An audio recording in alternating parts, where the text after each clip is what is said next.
স্বাগত আরটিভির সংবাদে। আপনাদের সঙ্গে আছি আমি পপি আক্তার। বাবা দেশের রাষ্ট্রপতি আর শীর্ষ রাজনৈতিক সংগঠনের প্রতিষ্ঠাতা এবং মা প্রধানমন্ত্রী। তারপরও রাজনীতির মাঠে নয়, পরিচয়টা তৈরি হয়েছিল ক্রিকেটের মাঠে। খেলাই ছিল আগ্রহের জায়গা, ক্রিকেটারদের কাছে ছিলেন আপনজন। বর্তমান প্রধানমন্ত্রী তারেক রহমানের ছোট ভাই, বাংলাদেশ ক্রিকেটের অন্যতম সফল সেই সংগঠক মরহুম আরাফাত রহমান কোকো আজ যার ৫৭তম জন্মদিন। সহকর্মী আর তখনকার ক্রিকেটারদের স্মৃতিতে কেমন ছিলেন কোকো, দেশের ক্রিকেটে কি তার অবদান, সেসব নিয়ে আতিকুল ইসলাম শাকিলের রিপোর্ট। ক্যামেরায় ছিলেন হুমায়ুন কবির। উত্তরাধিকার সূত্রে রাজনৈতিক পরিচয় থাকলেও কোকো বেছে নিয়েছিলেন অন্য এক জগৎ, ক্রিকেট। খেলাধুলার প্রতিই ছিল তার বেশি আগ্রহ। ক্রিকেট আঙ্গনে কোনো রাজনৈতিক পরিচয় নয়, বরং পরিচিত হতে চেয়েছেন একজন সংগঠক হিসেবে। কাছের মানুষের স্মৃতিতে কোকো ক্ষমতার দূরত্বের মানুষ নন, বরং ছিলেন খুবই সহজ, সরল ও ডাউন টু আর্থ একজন মানুষ। সে সময় জাতীয় দলের অধিনায়ক রাজেন সালের কাছে ছিলেন ক্রিকেটারদের বড় ভাইয়ের মতো, আর ক্রিকেটারদের আত্মবিশ্বাস যোগানোতেও কোকো ছিলেন অনন্য। অধিনায়ক হওয়ার আগে রাজেন সালে নিজেই যখন ছিলেন কিছুটা দ্বিধায়, তখন কোকোর কয়েকটি কথাই তাকে দিয়েছিল সাহস। সুমন ভাই ইনজুরিতে পড়েন, তারপরে হঠাৎ করে ঘোষণা আসলো যে আমি ক্যাপ্টেন্সি করব ইংল্যান্ডে গিয়ে। তখন কোকো ভাইয়ের সাথে কথা হয়েছিল যে কোকো ভাই আমি পারবো কিনা, আপনারা যে আমাকে দিচ্ছেন এখন। তখন আমি ভাইস ক্যাপ্টেন ছিলাম, তখন বলতেছি যে পারবে না কেন, অবশ্যই পারবা, এবং তুমি সে ক্যাপেবল দেখে আমরা করেছি, আমরা তোমাকে সর্বোচ্চ সাপোর্ট করব এবং তুমি করে যাও। কোকোর স্বপ্ন ছিল বাংলাদেশের ক্রিকেট গড়ার। মাঠের সংকট, অবকাঠামো আর ঢাকার বাইরে ক্রিকেট ছড়িয়ে দেওয়ার বিষয়েও ছিল তার আগ্রহ। গেম ডেভেলপমেন্ট কমিটির প্রধান হিসেবে কোকোর অন্যতম উদ্যোগ হাই পারফরমেন্স ইউনিট, যেখান থেকে পরবর্তীতে উঠে এসেছে বাংলাদেশের ক্রিকেটের একাধিক তারকা। ওই উদ্যোগটা যদি না নিতেন উনি, তো ওই তৃণমূল থেকে যে প্লেয়ারগুলো বের হতো না আজকে। সাকিব আল হাসান কোথা থেকে আসছে? জিরি থেকে আসছেন। সাকিব আল হাসান বলেন, তাবিমরা বলেন। উনি ক্রিকেট ডিপ্লোমেসিতে এত ভালো ছিলেন যে ক্রিকেট অস্ট্রেলিয়া আমাদেরকে সহায়তার হাত বাড়িয়ে দিয়েছিল। এছাড়া কাজের প্রতি তার নিবেদন ছিল শতভাগ। সে সময় বিসিবিতে তার সাথে কাজ করেছেন বর্তমান পরিচালক রফিকুল ইসলাম বাবু। তার স্মৃতিচারণে উঠে আসে কোকোর ডেডিকেশন লেভেলের কথা। সাউথ আফ্রিকা আর ইন্ডিয়া খুব সম্ভবত, তো ওই খেলায় একটু সমস্যা হয়েছিল, রাত তখন 1:30-2টা বাজে। তো আমি ফোনে জানালাম, উনি এত সিনসিয়ার ছিলেন যে রাত 2টার সময় উনি একা ড্রাইভ করে ঢাকা স্টেডিয়ামে চলে এসেছিল এবং সমস্যার সমাধান করে দিয়েছিল। কিছু মানুষ চলে যান, রেখে যান তাদের কাজের গল্প। কিছু মানুষ থেকে যান মানুষের স্মৃতিতে, তাদের ব্যবহার, ভালোবাসা আর সহজ সরল আচরণে। আরাফাত রহমান কোকো তেমনই একজন। রাজনীতির আলোয় বড় হওয়া একজন মানুষ হলেও খেলাধুলার প্রতি ছিল বেশি টান, আর তাই মৃত্যুর এক যুগ পরও ক্রিকেটাঙ্গনে তার অবদান নিয়েই বেশি স্মৃতিচারণ করেন তাকে কাছে থেকে দেখা মানুষগুলো। 57তম জন্মদিনে তাই কোকোকে স্মরণ রাজনীতির পরিচয় নয়, ক্রিকেটের মানুষ হিসেবেই। বলেছিল যে আমি এই মাঠগুলিকে এত ভালোবাসি যে আমার সন্তানদেরকে যেভাবে ভালোবাসি, মাঠগুলিকেও ঠিক আমি ওইভাবে দেখতে চাই। আতিকুল ইসলাম শাকিল, আরটিভি, ঢাকা। ৭১কে মুছে দিতে চেষ্টা করছে একটি রাজনৈতিক দল। পলাতক ফ্যাসিবাদকে খুশি করতেই দলটি এ কাজ করছে কিনা এমন প্রশ্ন রাখেন প্রধানমন্ত্রী তারেক রহমানের রাজনৈতিক উপদেষ্টা রুহুল কবির রিজভী। ঢাকা মহানগর উত্তর বিএনপির আয়োজনে আরাফাত রহমান কোকো এর ৫৭তম জন্মবার্ষিকীতে তার সমাধিতে পুষ্পস্তবক অর্পণ, দোয়া ও মোনাজাত শেষে এসব কথা বলেন তিনি। বলেন, ৭১কে মনে প্রাণে ধারণ করে বিএনপি।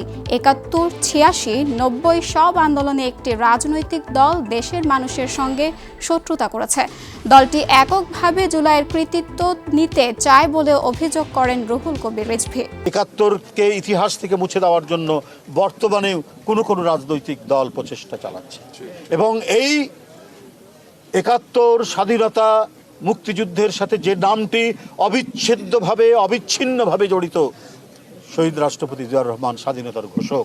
কঠোর মূল্যায়ন নাকি শিক্ষার্থীদের গাফিলতি? এসএসসি ও সমমানের ফল প্রকাশের পর পাশের হার কমায় এ নিয়ে চলছে চুলচেরা বিশ্লেষণ।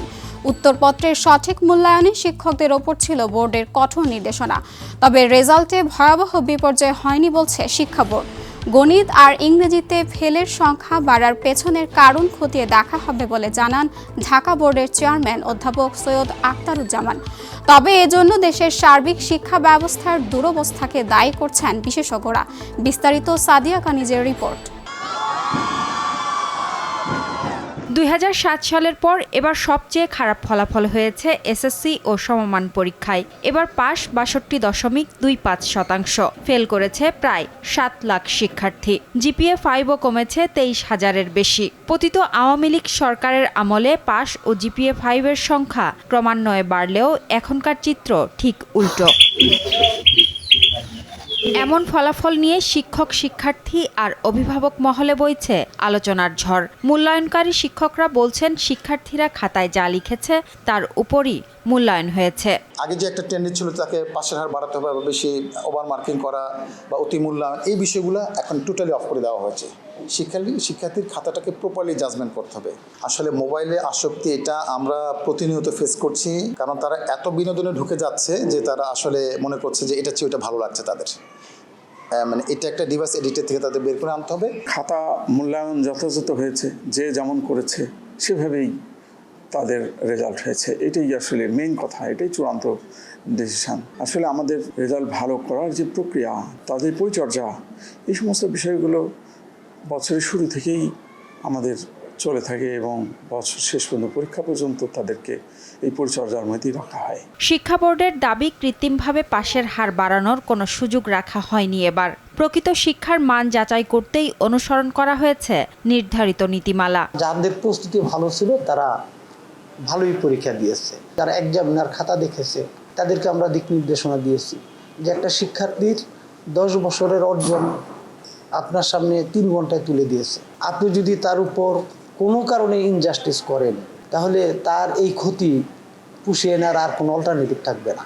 শিক্ষার্থীদের মনোযোগের ঘাটতি আর অনুপস্থিতিকেও দায়ী করলেন ঢাকা শিক্ষা বোর্ডের চেয়ারম্যান। শিক্ষকদের দায় আছে কিনা সে বিষয়েও খতিয়ে দেখার কথাও জানান তিনি। যে টিচারদের যে অবস্থা এবং প্রশিক্ষণ, আমাদের সিলেবাস এবং প্রশ্নের ধরন সব মিলিয়ে এখানে একটা অসঙ্গতি কিছুটা এখনো রয়ে গেছে।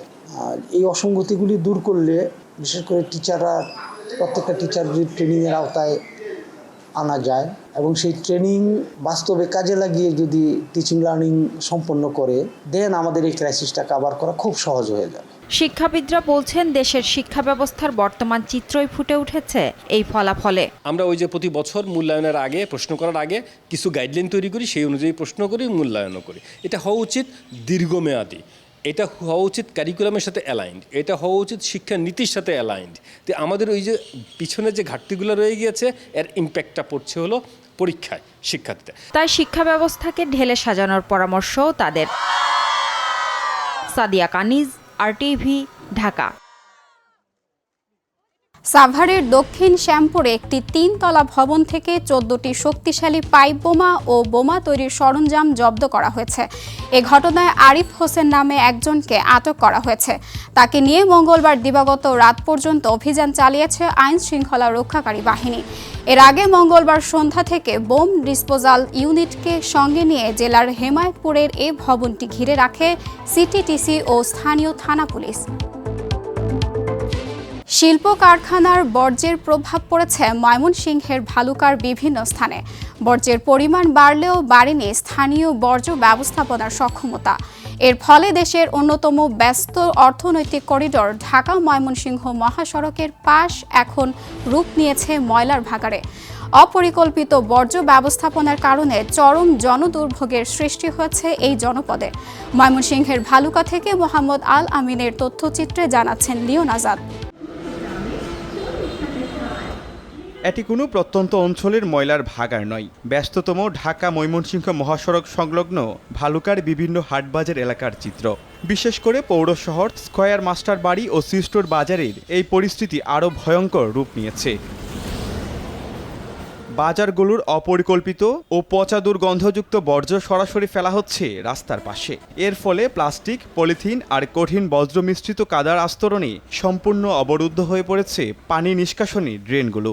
সামান্য বৃষ্টিতেই নোংরা পানি উপচে পড়ছে মূল সড়কে, যার ফলে পথচারী ও যাত্রীদের যাতায়াতে চরম ভোগান্তি পোহাতে হচ্ছে। স্থানীয় যে দোকানদার আছে তাদের যত্রতত্র ময়লা ফেলার কারণে এই ড্রেনেজ ব্যবস্থাটা বন্ধ হয়ে গেছে। স্কুলগামী, কলেজগামী, হাটে বাজারে চলাচলরত যারা রয়েছে তাদের অনেক সমস্যা হচ্ছে এবং এই ময়লা পানি থেকে এখানে মশার জন্ম হচ্ছে।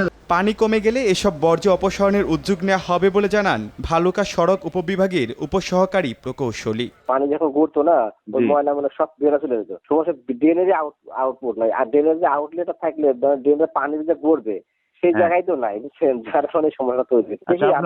আমি একটু পানি শুকাক আমি করে দেবো। স্থানীয়দের মতে আধুনিক ও টেকসই পরিকল্পনা গ্রহণ করে দ্রুত বর্জ্য অপসারণের উদ্যোগ নেওয়া না হলে এই শিল্প কারখানার পরিবেশ ও জনস্বাস্থ্য আরও বিপর্যয়ের মুখে পড়বে। লিওন আজাদ, RTV। বগুড়ার শেরপুরে সড়ক ও ড্রেন সংস্কার কাজের ধীরগতিতে চরম বিপাকে পড়েছেন পৌরবাসী। 17 কোটি টাকার প্রকল্পটির কাজ 4 মাস ধরে বন্ধ। সড়ক খনন করে ফেলে রাখার তৈরি হয়েছে অসংখ্য গর্ত। এতে বর্ষা মৌসুম আসতে বেড়েছে দুর্ঘটনা। ড্রেনের পাশের বাড়িগুলোর প্রবেশপথ বন্ধ হওয়ায় দুর্ভোগ পোহাচ্ছেন বাসিন্দারা। বগুড়ার শেরপুর থেকে জিন্না খানের পাঠানো তথ্যচিত্রে আরও জানাচ্ছেন সুলাইমান কবির। বগুড়া শেরপুর পৌরসভার উন্নয়নের অংশ হিসেবে ব্যস্ততম এ সড়ক ও ড্রেন সংস্কার প্রকল্প হাতে নেয় LGED। 17 কোটি 24 লাখ টাকার প্রকল্পের কাজ পায় ঠিকাদারি প্রতিষ্ঠান MA engineer and Mizanur Alam JV। নির্ধারিত সময়ে প্রকল্প শুরু হলেও 5% অগ্রগতি না হতেই কাজ বন্ধ করে দেয় ঠিকাদার। এরপর 4 মাস অতিবাহিত হলেও আজও শুরু হয়নি সংস্কার কাজ। সড়কটি খুঁড়ে রাখায় অল্প বৃষ্টিতেই বর্তমানে সৃষ্টি হচ্ছে জলাবদ্ধতা। এছাড়া দুপাশে থানা, ভূমি অফিস, হাসপাতাল সহ বিভিন্ন গুরুত্বপূর্ণ প্রতিষ্ঠান থাকায় সেবা নিতে বিপাকে পড়ছেন স্থানীয়রা। এই রাস্তাটা আজ কতদিন হলে এভাবে কাজ বন্ধ রাখছে? গাড়ি সহ বিভিন্ন লোকজন যাতায়াত করার সময় ড্রেনের ভিতরে পড়ে যায়। কাজের ধীর গতির জন্য ব্যবসা বাণিজ্যের ব্যাপক ক্ষতি হচ্ছে। এবং ইঞ্জিনিয়ার সাহেব এসে বললো যে অতি তাড়াতাড়ি কাজটা করে, এখন পর্যন্ত কাজগুলো হচ্ছে না। এ বিষয়ে অভিযুক্ত ঠিকাদার মিজানুরের মুঠোফোনে একাধিকবার যোগাযোগের চেষ্টা করা হলেও তাকে পাওয়া যায়নি। জনদুর্ভোগ নিরসনে ঠিকাদারের মাধ্যমে দ্রুত সংস্কার কাজ আবার শুরুর কথা জানিয়েছে পৌর কর্তৃপক্ষ। হাজুপুরের যে রাস্তাটা ঠিকাদার দীর্ঘদিন ধরে খুঁড়ে রাখছে, এটা বাস্তব। সেখানে জনগণের দুর্ভোগ সৃষ্টি হচ্ছে। আমরা ঠিকাদারকে এ ব্যাপারে তাগাদাপত্র দিয়েছি।